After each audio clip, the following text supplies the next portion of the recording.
ಗದಗ ಜಿಲ್ಲೆಯ ಮುಂಡರ್ಗಿಯಲ್ಲಿ ಬಿಸಿ ಊಟ ಸೇವಿಸಿ 20ಕ್ಕೂ ಅಧಿಕ ಮಕ್ಕಳು ಅಸ್ವಸ್ಥ.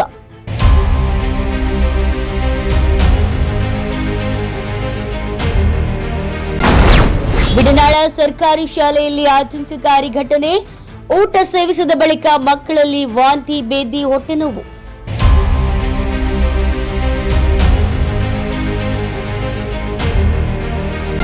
ಊಟದಲ್ಲಿ ಹಲ್ಲಿ ಬಿದ್ದಿರುವ ಶಂಕೆ. ಅಸ್ವಸ್ಥ ಮಕ್ಕಳಿಗೆ ತಾಲೂಕು ಆಸ್ಪತ್ರೆಯಲ್ಲಿ ಚಿಕಿತ್ಸೆ. ಅಡಿಗೆ ಸಿಬ್ಬಂದಿ ನಿರ್ಲಕ್ಷ್ಯ ಆರೋಪ.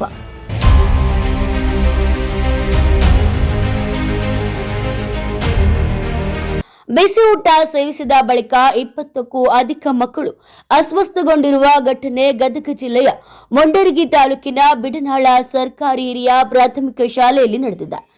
ಶಾಲೆಯಲ್ಲಿ ಮಧ್ಯಾಹ್ನದ ಬಿಸಿ ಊಟ ಸೇವಿಸಿದ ಬಳಿಕ ಹಲವು ಮಕ್ಕಳಲ್ಲಿ ವಾಂತಿ, ಬೇದಿ ಹಾಗೂ ಹೊಟ್ಟೆನೋವು ಕಾಣಿಸಿಕೊಂಡಿದೆ. ತಕ್ಷಣ ಅಸ್ವಸ್ಥಗೊಂಡ ಮಕ್ಕಳನ್ನು ಮುಂಡರಗಿ ತಾಲೂಕು ಆಸ್ಪತ್ರೆಗೆ ದಾಖಲಿಸಿ ಚಿಕಿತ್ಸೆಯನ್ನ ನೀಡಲಾಗಿದೆ. ಇನ್ನು ಊಟದಲ್ಲಿ ಹಲ್ಲಿ ಬಿದ್ದಿರುವ ಸಾಧ್ಯತೆ ಇದೆ ಎಂಬ ಶಂಕೆಯನ್ನ ಸ್ಥಳೀಯರು ವ್ಯಕ್ತಪಡಿಸಿದ್ದಾರೆ. ಆದರೆ ಮಕ್ಕಳ ಅಸ್ವಸ್ಥತೆಗೆ ನಿಖರ ಕಾರಣ ಏನೆಂಬುದು ತನಿಖೆ ಹಾಗೂ ವೈದ್ಯಕೀಯ ಪರೀಕ್ಷೆಯ ಬಳಿಕವಷ್ಟೇ ಸ್ಪಷ್ಟವಾಗಬೇಕಿದೆ. ಘಟನೆಗೆ ಅಡುಗೆ ಸಿಬ್ಬಂದಿಗಳ ನಿರ್ಲಕ್ಷ್ಯವೇ ಕಾರಣ ಎಂದು ಆರೋಪಿಸಿರುವ ಪಾಲಕರು ಶಾಲೆಯ ಮುಖ್ಯ ಶಿಕ್ಷಕರು ಹಾಗೂ ಅಡುಗೆ ಸಿಬ್ಬಂದಿಗಳ ವಿರುದ್ಧ ಆಕ್ರೋಶವನ್ನ ವ್ಯಕ್ತಪಡಿಸಿದ್ದಾರೆ.